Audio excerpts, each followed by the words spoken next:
Mémoires de deux jeunes mariés, Honoré de Balzac. Chapitre 30. Louise de Macumer à René de l'Estorade. Janvier 1826. Macumer m'a réveillée tout à l'heure avec la lettre de ton mari, mon ange. Je commence par dire oui.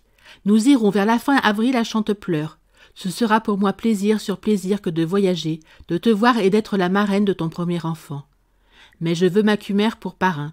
Une alliance catholique avec un autre compère me serait odieuse. Ah, si tu pouvais voir l'expression de son visage au moment où je lui ai dit cela, tu saurais combien cet ange m'aime.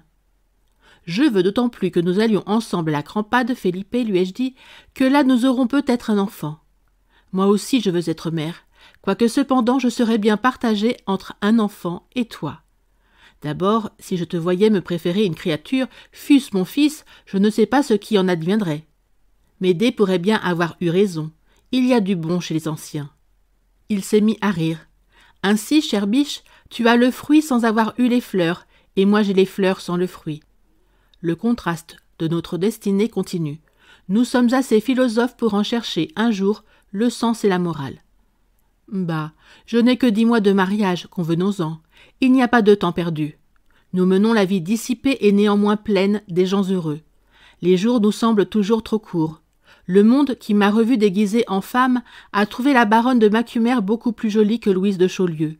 L'amour heureux a son phare.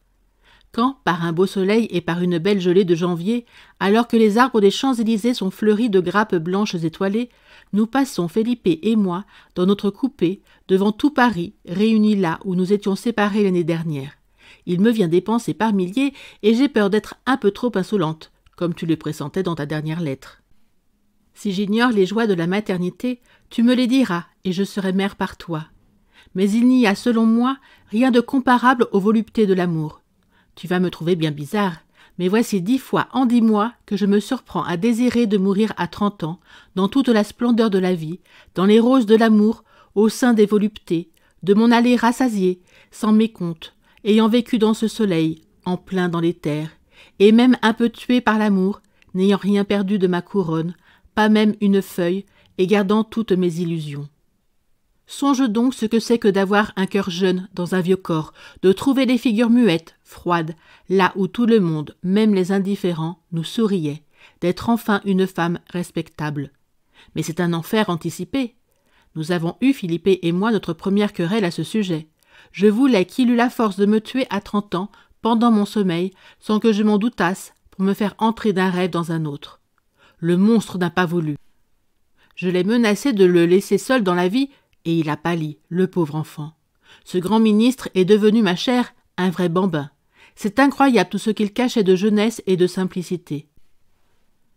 Maintenant que je pense tout haut avec lui comme avec toi, que je l'ai mis à ce régime de confiance, nous nous émerveillons l'un de l'autre. Ma chère, les deux amants, Felipe et Louise, veulent envoyer un présent à l'accoucher. Nous voudrions faire quelque chose qui te plût. Ainsi, dis-moi franchement ce que tu désires, car nous ne donnerons pas dans les surprises à la façon des bourgeois. Nous voulons donc nous rappeler sans cesse à toi, par un aimable souvenir, par une chose qui te serve tous les jours et ne périsse point par l'usage. Notre repas le plus gai, le plus intime, le plus animé, car nous y sommes seuls, est pour nous le déjeuner. J'ai donc pensé à t'envoyer un service spécial, appelé déjeuner, dont les ornements seraient des enfants. Si tu m'approuves, réponds-moi promptement. Pour te l'apporter, il faut le commander, et les artistes de Paris sont comme des rois fainéants. Ce sera mon offrande à Lucine. Adieu, chère nourrice. Je te souhaite tous les plaisirs des mères, et j'attends avec impatience la première lettre où tu me diras bientôt, n'est-ce pas? Cet accoucheur me fait frissonner. Ce mot de la lettre de ton mari m'a sauté non pas aux yeux, mais au cœur. Pauvre René, un enfant coûte cher, n'est-ce pas?